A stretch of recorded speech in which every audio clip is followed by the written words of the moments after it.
guste ir avanzando, que tenemos un día bastante intenso. Y además habéis madrugado y merecéis un premio. Y el premio es nuestras hoy dos ponentes. Voy a empezar por Fátima. Fátima Gil Gascón es profesora en la Universidad de Burgos, pero tiene, digamos, un bagaje tremendamente interesante. Ella, como muchos de nosotros, estudió historia, pero su interés estaba centrado en los medios de comunicación y la representación de la mujer. Así es como ella, lo he dicho bien, ¿verdad? Así es como ella llegó a plantearse en diferentes etapas históricas ese tema y llegó finalmente a lo que sería la representación de la mujer en los medios de comunicación durante el franquismo. ¿De acuerdo? Ese es su tema de tesis, con el cual ella se doctoró y con el cual pues ella ha hecho bastantes trabajos hasta llegar a la actualidad. Son muy interesantes por si queréis echarles un vistazo.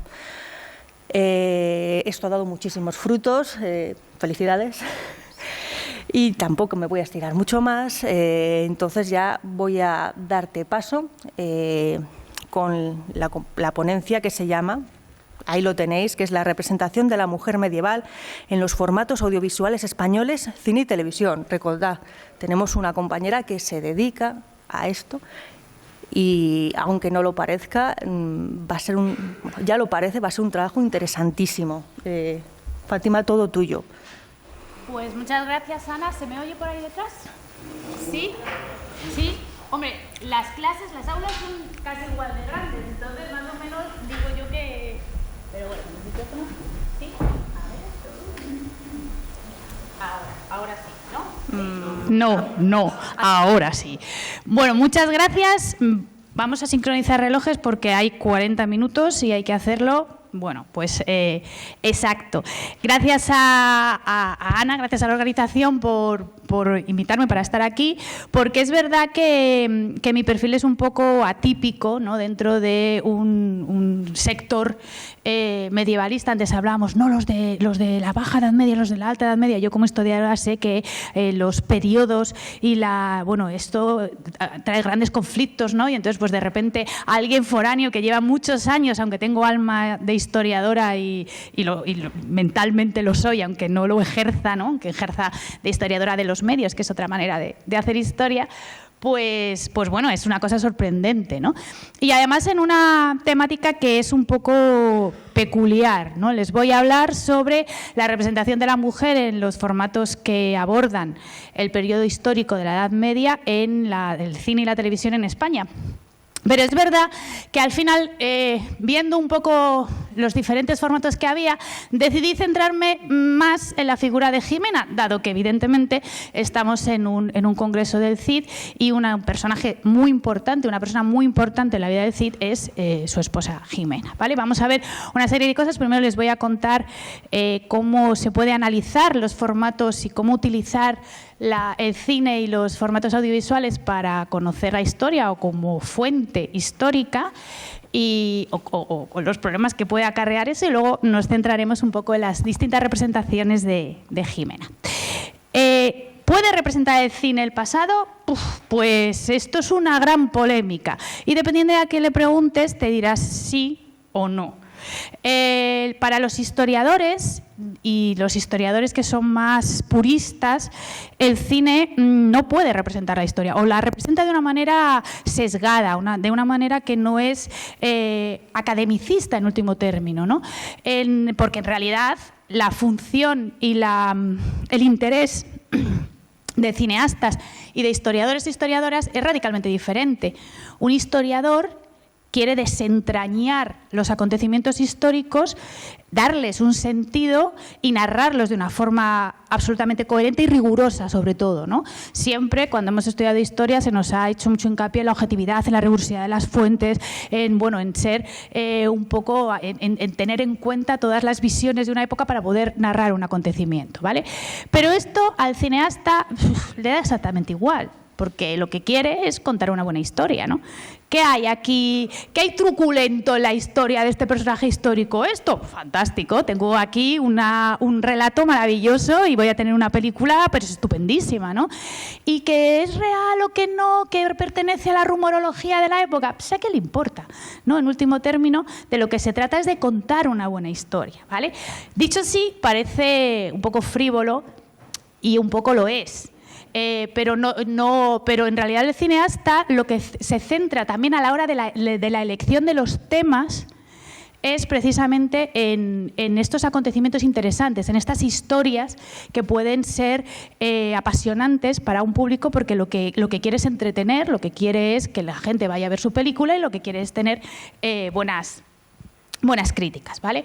Entonces, en realidad, el punto de partida de ambos es diferente, con lo cual la intencionalidad de ambos tiene que ser diferente. Esto no implica forzosamente que no podamos utilizar el cine ni para transmitir historia ni para hacer historia como fuente histórica, ¿vale? Sí que se puede utilizar y lo vamos a hacer, lo vamos a ver, ¿no?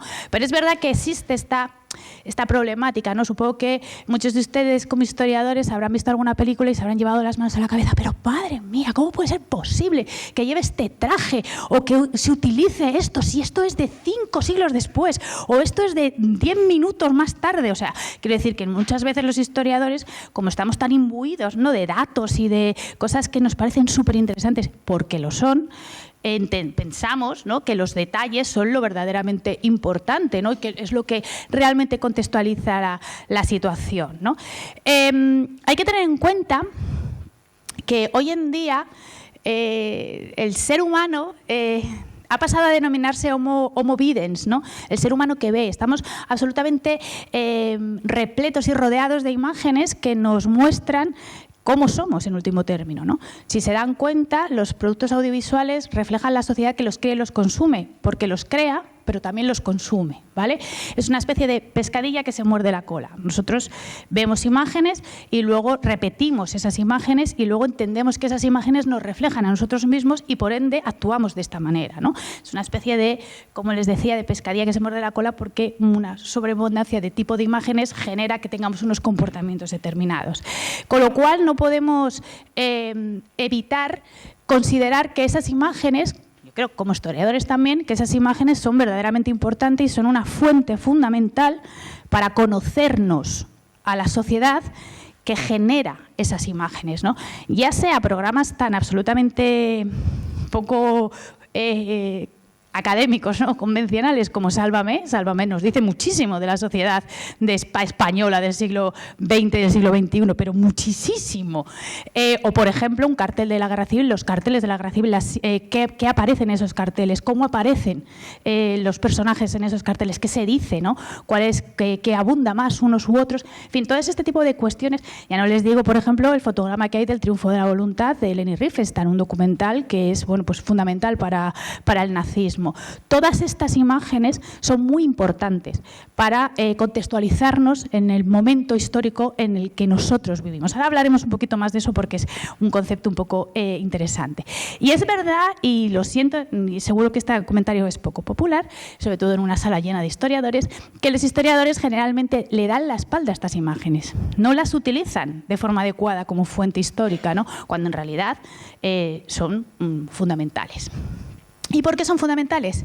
Pues porque nos dan una visión diferente de el contexto en el que estamos acostumbrados. El cine generalmente revela los sentimientos, las emociones, los miedos de esa sociedad, ¿vale? Si ustedes ven la cartelera que hay hoy en día, verán que hay unas temáticas que se van repitiendo. Esas temáticas son las que nos interesan actualmente, son las sensibilidades actuales, ¿no? Vamos a ver cómo la propia figura de Jimena va variando en su visión, va variando, bueno, más Doña Urraca que Jimena, va variando un poco en función de si estamos viendo una película de los años 60, de los años 80 o de la actualidad, porque nuestras sensibilidades hacia la historia, hacia las mujeres, hacia determinadas cuestiones van evolucionando y van cambiando también, ¿vale? Entonces es una fuente muy importante, como les digo, porque efectivamente nos permite ver esa educación emocional que podemos tener, que en último término muchas veces tenemos a través del cine, ¿no? A través del cine aprendemos muchas veces a enamorarnos, aprendemos a besar y aprendemos otras muchas cosas, ¿no? Como son las relaciones. Y son importantes también porque para que una película sea aceptada y sea legible para un público determinado, tiene que responder a sus esquemas mentales, como les decía antes, ¿no? Esa educación sentimental que tenemos. Seguramente muchos de ustedes han visto, o todos, han visto obras del Siglo de Oro, ¿no? Pues una obra maravillosa, un texto fantástico, pero siempre esta historia del sentido del honor nos deja actualmente un poco perplejos, ¿no? O sea, dices, yo esto lo solucionaría muy rápido. O sea, porque además a esta muchacha la han violado, entonces vamos a ver de qué estamos hablando, ¿no? Mi mentalidad es otra. Puedo apreciar claramente que el texto es bueno, puedo apreciar la belleza de determinados elementos de la obra teatral, pero no participo de lo que me están diciendo, porque no lo entiendo, porque mi esquema mental es otro. ¿Vale? Entonces, tienen que tener claro esto porque, evidentemente, el esquema vital y mental de la Edad Media no tiene absolutamente nada, o de los distintos periodos de la Edad Media no tiene absolutamente nada que ver con el que tenemos actualmente en España en el siglo XXI. Con lo cual, evidentemente, los formatos audiovisuales van a tener que tener unas características distintas, ¿no? Diferentes, porque si no, no entenderíamos lo que estamos viendo, ¿vale?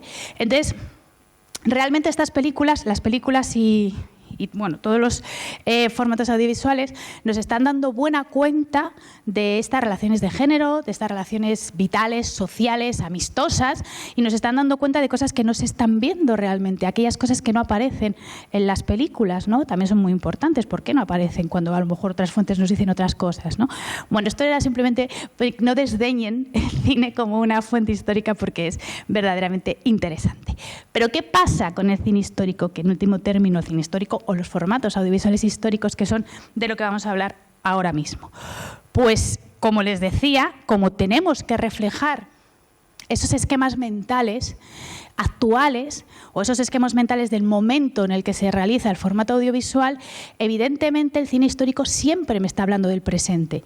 Me está hablando de cómo se ve la Edad Media en 1950, en 1970, en 1980 o en la actualidad. Con todos esos prejuicios, con todas esas evoluciones, con todas esas modificaciones que se pueden dar, ¿no? Es importante saber esto, es importante entender que realmente cuando ustedes ven una película y que se refiere al pasado, están viendo la visión que desde el presente se tiene de ese pasado. Y están viendo cómo se está transmitiendo ese esquema mental de ese momento a ese pasado, ¿vale? Tiene sus cosas, como veremos, se puede utilizar también para ver determinados elementos del pasado, pero siempre hay un presentismo que puede ser más o menos, ¿no? Veremos cómo, por ejemplo, en la serie del Cid hay un presentismo brutal, o sea, es una cosa extraordinaria, ¿no? Y hay otras series o otras películas en las que se ve menos, ¿no? Se les ve menos, perdónenme la expresión, el plumero, y entonces, bueno, pues hay como una especie más de interés de rigor. Fíjense en la foto. Es súper interesante, es una foto de la película María Antonieta de Sofía Coppola. Si no la han visto, tienen que verla. Una película muy interesante, muy evocadora, es una película muy de sensaciones, y en ella Sofía Coppola lo que intenta de alguna manera es transmitir una sensación diferente de quién era María Antonieta, ¿no? No era esa mujer mala, tal, bueno, que muchas fuentes nos han querido enseñar, sino pues una chica frívola que está en la corte haciendo cosas y tal, y entonces mezcla muchas canciones actuales con imágenes de Versalles, bueno, en fin, hay como una mezcla un poco en la que el presentismo se hace presente, porque es obvio, ¿no? Como fíjense en la foto, o sea, realmente ha puesto unas Converse allí, porque en realidad lo que nos está diciendo es que María Antonieta es una chica normal, como cualquiera de vosotras, como cualquiera de vuestras hijas, o sea, es así, y hay que entenderla así, ¿no? Una chica joven que de repente se ve que tiene una situación de poder y actúa de esa manera, ¿no? Así la entiendo mejor, porque así puedo decir, pues mira, es como no sé quién, o es como yo, ¿no? Que aparezca estas botas no es que de repente a alguien se le haya olvidado por ahí unas zapatillas, madre mía, se me ha olvidado en una producción que cuesta tropecientos millones, no. Todo lo que aparece en una pantalla de cine o de televisión está muy, muy, muy pensado, porque todo cuesta mucho dinero, ¿vale? Entonces, todo lo que vean en una pantalla de cine tienen que decir, esto tiene un significado concreto. Ya puede ser un significado simbólico, como en este caso, o un significado narrativo o lo que sea, ¿no? Pero fíjense cómo realmente muchas veces ese presente se hace muy presente, como les decía antes, como por ejemplo en el caso de María Antonieta. Hay varios autores, sobre todo a mí me gustan estos tres porque son como muy clásicos, que han estado abordando esta idea del cine histórico, ¿no? Como, bueno, pues como un reflejo de la sociedad, cómo se puede contar, de qué manera, cómo podemos desentrañar también los símbolos y cómo podemos dar esa atmósfera, ¿no? Porque muchas veces la mentalidad no la podemos transmitir, porque muchas veces es un poco disonante, pero sí podemos transmitir una atmósfera determinada, ¿no? Cómo se podía vivir, cómo se amaba, cómo se sentía, ¿no? En determinados momentos históricos. Bueno, pues a mí me parecen especialmente interesantes Marc Ferro, que es uno de los pioneros en el estudio de la relación entre historia y cine, Robert Rosenstone también, que es, bueno, pues, es norteamericano y estudió de forma muy interesante pues, eso que les comentaba de la simbología que podemos utilizar y cómo muchas veces, bueno, pues, el cine sí que puede reflejar muy bien esos momentos históricos, o el sociólogo Pierre Sorlen, que bueno, pues también ahondó mucho en estas cuestiones.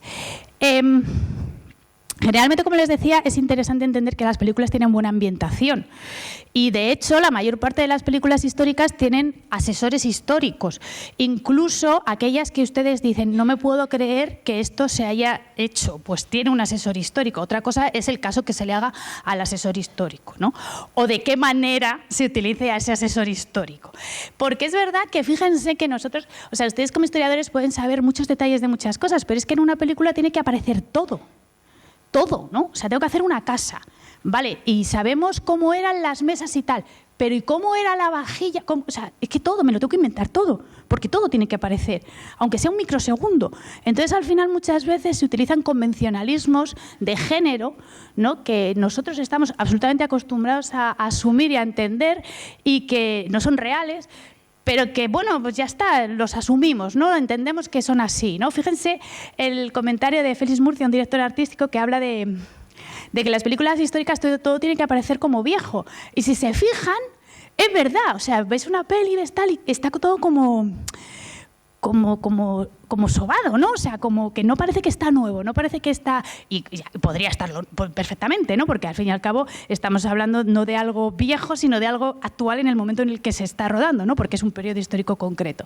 Entonces es bastante complicado muchas veces en este sentido que los cineastas o las personas que se dedican a los audiovisuales en de carácter histórico, pues realmente puedan asumir esto, ¿no? Fíjense en el fotograma, voy rápido, sí. Es un fotograma de la película La inglesa y el duque de Romer, que es una película muy buena, pero es un poco desconcertante, porque utiliza como fondos acuarelas hechas alrededor del periodo de la Revolución Francesa. Cuenta la historia, bueno, pues es los días de la Revolución Francesa más importantes, ¿no? Entonces, tiene cierta coherencia histórica porque evidentemente visualmente estamos asumiendo fuentes hechas en ese momento, pero es muy distorsionante para el espectador porque no sabe si está viendo algo real, está viendo teatro, porque hay un escenario detrás, ¿qué está viendo, ¿no? O sea, es como que no entiendo muy bien, ¿no? Como experimento es muy bonito, es muy bueno, es una película muy interesante, pero realmente... Bueno, pues tiene esa disonancia y esa cosa peculiar que, como les decía antes, no casa realmente con lo que serían los productos audiovisuales, que no son una clase de historia, sino que son un entretenimiento, bueno, pues para divertirnos y pasarlo más o menos bien. Otra cosa son las series o los formatos que utilizan un periodo histórico como si fuera Disneyland, más o menos, ¿no? Es decir, generalmente, como les digo, la mayor parte de los formatos audiovisuales sí que tienen ese interés histórico, ¿no? O por lo menos ese interés de ambientación, también porque si no, no son verosímiles, aunque sea con los convencionalismos y los tópicos que audiovisualmente se han conformado, ¿vale? Que luego veremos alguno. Pero hay otros que directamente, pues, Lo que hacen es decir, bueno, pues vamos a crear este periodo histórico que tiene unos vestidos muy bonitos, que tiene unos colores muy bonitos, ¿no? Fíjense, es una cosa muy interesante ver que los colores también se relacionan con épocas históricas, ¿no? Y además de una forma muy, muy obvia, ¿no? En lo audiovisual, ¿no? Pues, por ejemplo, los años 50 tienen un tono dorado. Fíjense en los colores que se utilizan, que no hay un azul fuerte, un verde fuerte. Bueno, hay una tonalidad determinada y eso es un convencionalismo que tenemos todos en la cabeza, ¿no? Para transmitir o para representar una época histórica utilizamos unos colores concretos, unas formas concretas, unas ambientaciones concretas. Sí, supongo que habrán visto Velvet, porque bueno, pues es una serie que todo el mundo prácticamente ha visto. Sabrán que trata de la historia de unas chicas en un tiempo y lugar X que aparentemente parece que son, pues diríamos, años 50, porque bueno, pues no solo por la vestimenta, sino también porque es el momento en el que las galerías comerciales, el prêt-à-porter y bueno, pues la moda empieza a tener un desarrollo distinto. Quizás sea España, entendemos, pero la realidad que nos muestran estas chicas no tiene absolutamente nada que ver con la realidad social, económica, política y vital de ninguna mujer de los años 50 en España, ni en ningún otro país del mundo. Es decir, se crea pues una especie de no espacio ni tiempo, pero que entendemos que remite, porque visualmente remite a las referencias que tenemos de estos años 50 y ya está, ¿vale? Bueno, suele suceder, y suele suceder mucho también con la Edad Media, como veremos ahora, esta creación de este no lugar y este no espacio, ¿no? Pero en el que todos sabemos que pueden pasar una serie de cosas, ¿no? Y entendemos que hay, bueno, pues unas circunstancias que como se han desarrollado y se han repetido, pues ya está, ¿no? Otra de las cosas que dicen la gente que se dedica al atrezo y estas cosas artísticas del cine es que lo que se suele hacer es copiar las referencias de las series y las películas que se han ambientado en una época concreta. Entonces, si alguien ambientaba en una época concreta tal, yo qué sé, póngale en el siglo VII, pues entonces, vale, yo tengo que hacer una película tal, pues no sé qué hacer, pues me voy a la gente que ha hecho películas ambientadas en el siglo VII. ¿Qué han hecho esto? Pues lo copio. Entonces, ya vamos como replicando errores o replicando formas de construir, y así es como, en último término, se generan estos estereotipos. ¿Qué pasa con la Edad Media en los productos audiovisuales? Pues que aquí hay un lío tremebundo, ¿no? Primero, de tiempos. O sea, hay gente que considera que la Edad Media y la Edad Moderna es lo mismo, y a quién le importan las diferencias, si total... es cuestión de matices, ¿no? Y esto, supongo que como historiadores serán conscientes de que es así y les habrá pasado 1000 veces situaciones un poco peculiares, ¿no? También hay una cuestión súper importante, y es que, desgraciadamente, nosotros podemos escribir un libro súper riguroso y maravilloso, un artículo que sea un Q1 JCR de tal, y va a llegar a un 0,2% de la población. Pero si se hace una serie de televisión, va a llegar a millones de personas. Con lo cual, la información de esas series de televisión, bueno, pues lo que ellos van a transmitir, esa serie de televisión, ese formato audiovisual, tiene un calado mayor, ¿no? Desgraciadamente tiene ese calado mayor, y entonces esa representación va a llegar a más gente, ¿no? Y eso hace que realmente haya un poco de jaleo muchas veces en lo que serían los planteamientos históricos, ¿no? En general, porque bueno, pues mucha gente ve sin tener un sustrato de conocimiento histórico una serie o ve una película y entonces cree que es así, ¿no? O sea, supongo que a mí me lo decían cuando estudiaba historia. ¿Estudias historia? Ah, pues yo he leído el Código Da Vinci, y yo decía, ¿qué tendrá que ver? O sea, una cosa con la otra, ¿no? Pero bueno, como es ficción, ya lo echan en la tele, ¿no? Pues será verdad, ¿no? Entonces eso sucede, aunque parezca paradójico y aunque sea sorprendente, sí que sucede de verdad, ¿no? Como les decía, esto implica que haya una visión de la Edad Media en la que se entremezclan los dragones con los magos, con yo qué sé, porque es un espacio, no espacio y no tiempo, como les decía antes, como sucedía con el no espacio y no tiempo de Velvet, que hace que tenga una representación parecida a lo que el común de los mortales tiene de lo que debe ser quizá la Edad Media, ¿no? Entonces, pues Juego de Tronos, ¿dónde es? En la Edad Media. Claro, lógico, ¿no? O sea, quiero decir, llevan unos vestidos determinados, hay castillos, pues ya estaría, la Edad Media. Entonces, eso crea una sensación, bueno, pues muy, muy peculiar, y esta idea de que, bueno, en la Edad Media todo vale y hay una serie de estereotipos donde aparecen, pues eso, el mago, el hobbit, afortunadamente apenas no, pero sí dragones, determinadas mujeres, tal. Bueno, luego tendríamos la versión más sexualizada de unos personajes. Estos son videojuegos que también utilizan esta especie de no lugar donde lo mágico se sitúa en ese agujero, ¿no?, que sería la Edad Media, en el que, bueno, pues queda muy bonito visualmente, porque es verdad que la representación de castillos, la representación de tal, queda muy bonito, pero es una especie de pozo sin fondo donde, bueno, cabe prácticamente de todo, ¿no? ¿Qué sucede con las mujeres en la representación femenina de los productos audiovisuales de la Edad Media? Bueno, pues en realidad sucede una cosa bastante común, en realidad, en casi todos los formatos audiovisuales con los personajes femeninos, que tienen poco protagonismo, porque las historias que generalmente se cuentan sobre este periodo histórico abordan, pues, grandes gestas, ¿no? Y entonces las mujeres son como el descanso del guerrero, o son las excusas narrativas para que se ejerza una violencia vicaria sobre ellas, y entonces, pues, son el típico derecho de pernada, pues que entonces el marido, bueno, se enfurece, y entonces, pues, ya allí ya es la historia, ¿no? Ella ya se ha muerto, ya está, le ha pasado de todo, pero la historia la vive él, ¿no? Ella es pasiva y él es activo.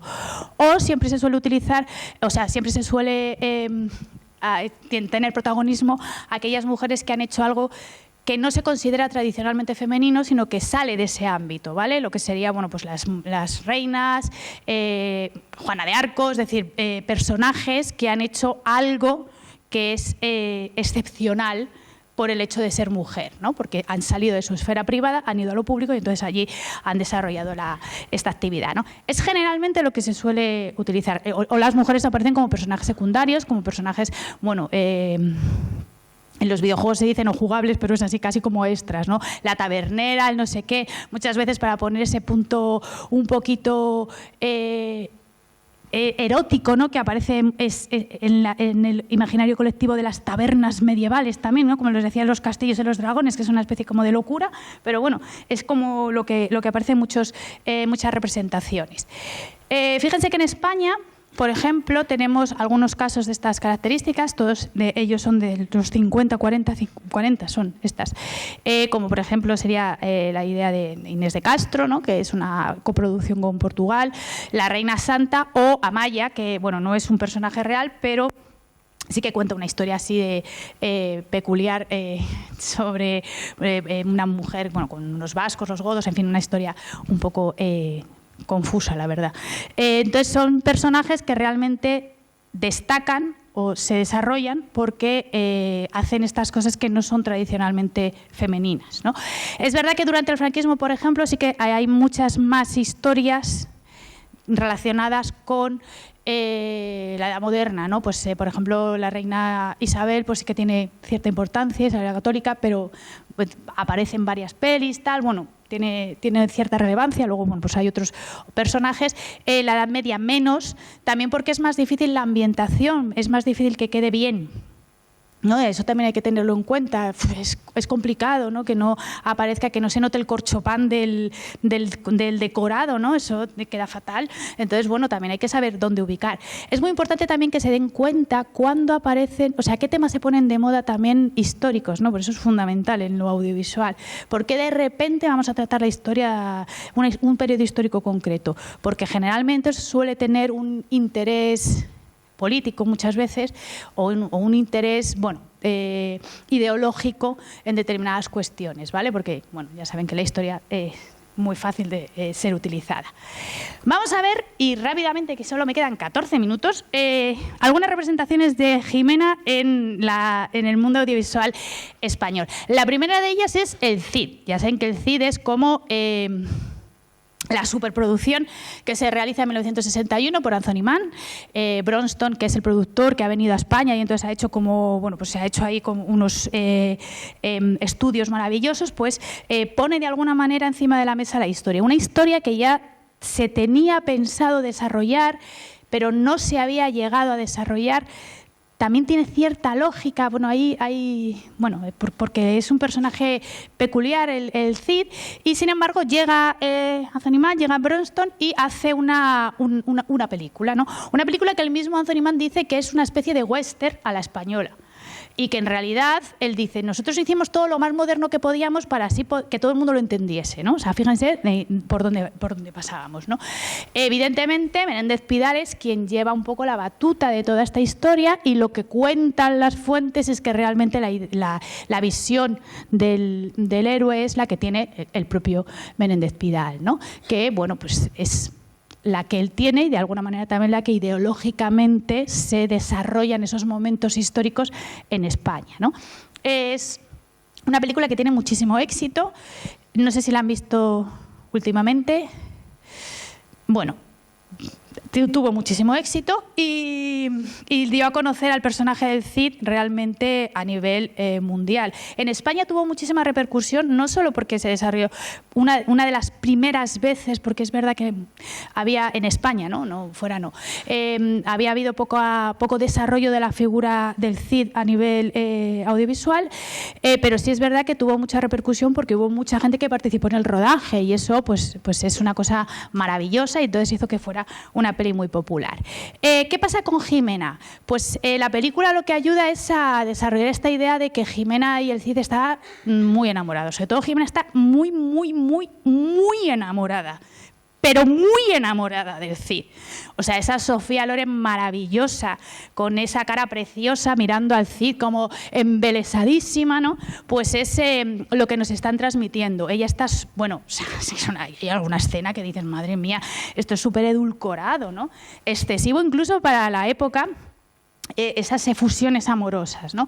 Charlton Heston, como tiene una cara un poquito más rígida, pues el hombre hace lo que puede, ¿no? Se le ve que hay amor, pero claro, no es lo mismo. O sea, no es lo mismo la otra con los ojos brillantes y es como, sí, vale, ¿no? Entonces, es muy interesante porque recoge esa idea de que es maravillosa para el cine, que es el planteamiento de cómo una mujer es capaz de casarse con el hombre que mató a su padre.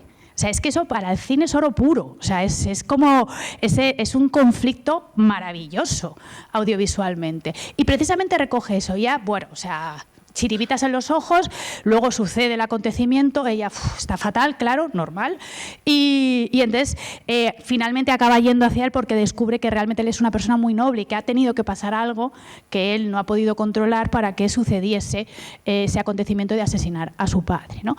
En realidad Jimena en esta película lo que hace es recoger la idea de que si el Cid es noble, ella es lo que se podríamos equiparar en femenino a la nobleza del Cid.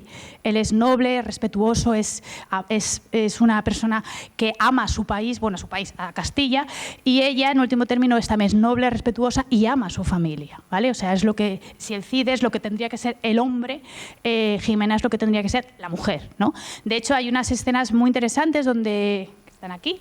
Esta escena, fíjense, y es que ya está entregadísima, que se han ido los dos, ya él está en el destierro y ella dice, fantástico, vamos a tener una vida maravillosa tú y yo, que nos queremos muchísimo. Y entonces vienen todas las huestes, no, Cid, que estamos contigo. Y él dice, bueno, pues venga, pues ya, vámonos, ¿no? Y ella dice, hombre, y vamos a formar una familia, que esto iba de otra cosa. Pero él, evidentemente, el honor, el deber, ¿no?, que es súper importante, le puede.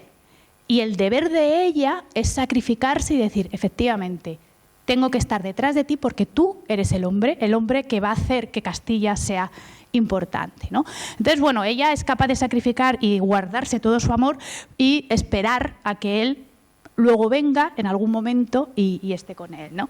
Es un personaje que al final tiene mucha presencia en la película, sobre todo en la primera parte de la película. Y también tiene mucha presencia porque, evidentemente, Sofía Loren es una magnífica actriz. Entonces, claro, llena la pantalla, o sea, se come todo, ¿no? Pero el personaje en sí también la tiene y es verdad que, bueno, pues que realiza, ¿no? Tiene esa función luego de alguna manera de símbolo de lo que sería la mujer española en esos momentos. Quiero hablarles brevemente de una película que no se hizo, que se llama Jimena. Es un guión de Mario Picazo, muy interesante, muy interesante, donde la protagonista es precisamente la pequeña Jimena, que acaba de tener su primera menstruación y entonces conoce al Cid y está sola. Le suceden acontecimientos, ella ve al Cid, se enamora un poco de él, pero bueno, pues le dicen que se va a casar con él, vale, me voy a casar con él, pero es que tengo 12 años, o sea, fantástico. Y entonces él mata al padre y se queda sola, se va al convento, es una niña que está abandonada, ¿no? Es esa sensación de ¿cómo se casa? Otra vez volvemos a replicar el concepto de cómo se casa esta chica con el padre, con el hombre que mató a su padre. Pues en este caso es porque está sola, porque no le queda otro remedio, porque no hay más opción, ¿no? Es un guión bastante peculiar, no se grabó porque era imposible que aquello se llevase por la censura, pero absolutamente imposible. Pero bueno, es muy interesante, está publicado, si a alguno le interesa puede leerlo. Y es muy interesante porque realmente Jimena se presenta como el símbolo de la pureza, ¿no?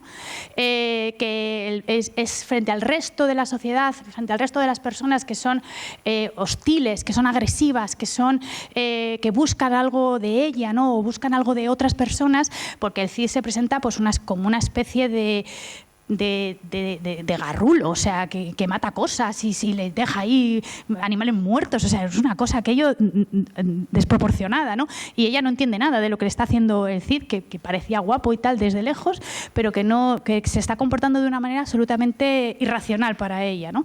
Entonces, realmente es un símbolo también porque Mario Picazo, luego en las películas que tiene, desarrolla la idea de la mujer, el sometimiento de la mujer durante estos años, ¿no? Y cómo se ve impelida a hacer determinadas cosas simplemente porque la sociedad le obliga a hacerlas y porque no tiene herramientas para ello, ¿no? Entonces, Jimena en este caso sería este ejemplo. Ojo, no me va a dar tiempo a casi nada.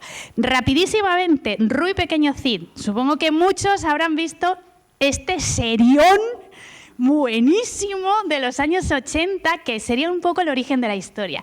Hay una infrarrepresentación femenina total, o sea, Jimena aparece en 3 episodios, los dos, uno 6, 7 y el último, como una niña que es muy curiosa, pero a la que necesita ser rescatada y en realidad necesita que la cuidan y la protejan, ¿no? La serie es muy interesante porque nos cuenta ese origen del Cid. Es un niño pues muy divertido, muy travieso, muy trasto, y la niña pues es como sería la típica niña que nos decían que teníamos que ser en los años 80, ¿no? Es clavada, es muy mona, muy tal, se aparece como pues ese amor ya, ¿no? Ese amor infantil, parece que estaban predestinados a encontrarse después y es una serie muy interesante. No les voy a poner, pero esto tienen que verlo, el Cid cabreador, por lo menos el tráiler. La película es súper dificilísima de encontrar, pero el tráiler es tremendo. Es la parodia del héroe. Durante los años 80, a principios de los 80, hay 3 películas que lo que hacen es desmitificar aquellos mitos del franquismo, ¿no? Que son el Cid cabreador, Juana la loca de vez en cuando y Cristóbal Color de oficio descubridor. Bueno, ahí lo dejo. Realmente esta película, que no, o sea, está protagonizada por Ángel Cristo, que es el Cid, ahí lo dejo. Tiene gracia, o sea, tiene cosas desproporcionadísimas, pero tiene bastante gracia, ¿vale? Es una película, bueno, que ahí está, ahí se la dejo. ¿Te la compré? No. Si es que no me da tiempo a nada. El Cid, la leyenda, no sé si la han visto. Aparece también el personaje, sí, de Jimena muy poco, y sería de alguna manera la desnificación del personaje, ¿no? Del personaje del Cid.